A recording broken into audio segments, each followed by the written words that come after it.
Zahid Hasani, Gus Zahid Hasani, beserta Wakil Ketua Cabang Gus Wahid.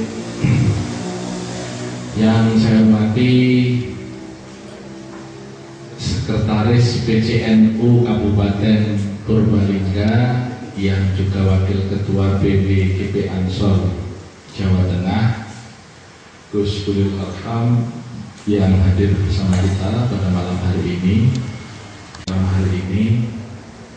Puji syukur alhamdulillah kita panjatkan kehadiran Allah bahwa pada malam hari ini kita bisa muwajahah bil wujud.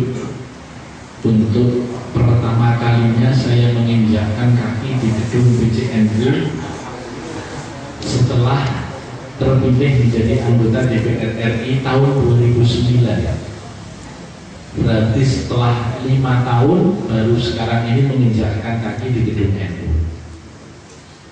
Artinya apa? NU yang sekarang lebih terbuka dan membuka diri. Yang kemarin tidak terlalu jelas apakah menutup atau tertutup.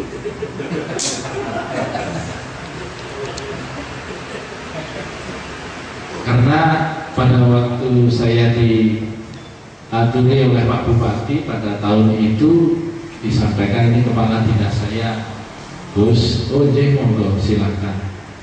Saya menyampaikan manfaatkan keberadaan anggota-anggota DPR, syukur minimal sesuai dengan komisinya.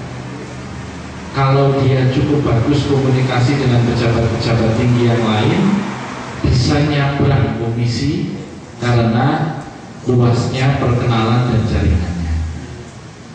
Kenapa? Karena yang namanya anggota DPR itu memang tugas di dalam undang-undang MPR, DPR, dan DPRD memperjuangkan aspirasi konstituensi. Artinya mereka tidak mengikuti secara seksama bahwa di seluruh dunia kewajiban anggota DPR ini memperjuangkan konstituensinya. Kenapa? Karena ketika kembali mau di Komisi 1 bidang luar negeri seperti saya sekarang di Komisi Hukum, Komisi 3, atau yang lalu di Komisi Pertanian, itu pertanyaannya dan aspirasinya sama dan bentuknya satu proposal. Ini yang kemudian harus dijawab setiap anggota DPR. Ketika kemarin ada di Komisi 4, karena daerah yang diwakili ini daerah yang mayoritas penduduknya aspirasinya di sektor pertanian, tidak ada persoalan karena memang anggaran di Komisi 4 kan saya mengalokasikan berbagai kebijakan, termasuk umpamanya hand traktor, termasuk umpamanya bantuan benih, bantuan pupuk, bantuan yang lain-lain, karena memang sesuai komisinya. Sehingga saya bisa bawa sesuatu ketika pulang ke daerah pemilihan. Tetapi ini kan yang kemudian menjadikan setiap anggota DPR berbeda-beda kemampuannya. Itulah kenapa dicoba diseragamkan dengan adanya program yang disebut program aspirasi, tetapi tidak kesampaian. Kadung DPR jenenge alat. Karena begitu berentetan banyaknya politisi-politisi termasuk DPR RI yang terkena persoalan. Ini yang kemudian menjadikan LSM lebih galak daripada yang lain-lainnya. Padahal isinya orangnya itu saja, tapi begitu diliput koran. Maka yang namanya media sebenarnya bisa membesarkan yang biasa-biasa saja dan bisa meniadakan yang sebenarnya besar. Maka media ini adalah realitas yang dipersepsi atau dicitrakan, tidak yang sungguhan. Kalau seseorang itu ditanya, kemudian di media dijelaskan warna langit itu adalah oranye, seperti kata Gus Imin dulu ketika kalau Gus Dur bilang langit itu oranye, saya juga bilang oranye ya Gus Imin. Kok terus orang bilang langit itu warnanya oranye, terus oranye, tiap hari langit warnanya oranye, bukan dulu. Nanti setahun lagi orang akan bilang langit warnanya oranye.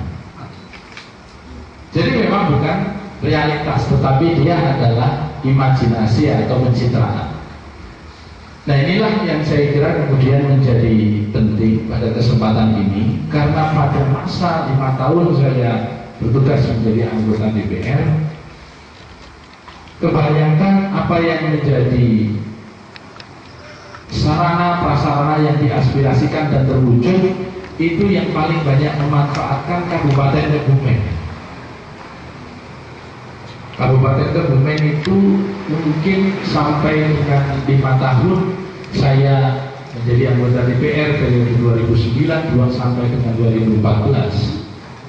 NU secara total mungkin telah menerima manfaat lebih dari 15 miliar berupa berbagai gedung untuk terutama Ma'arif, mulai dari Ma'arif 1, Ma'arif berapa lagi saya nggak hafal, Ma'arif Gombong dan seterusnya.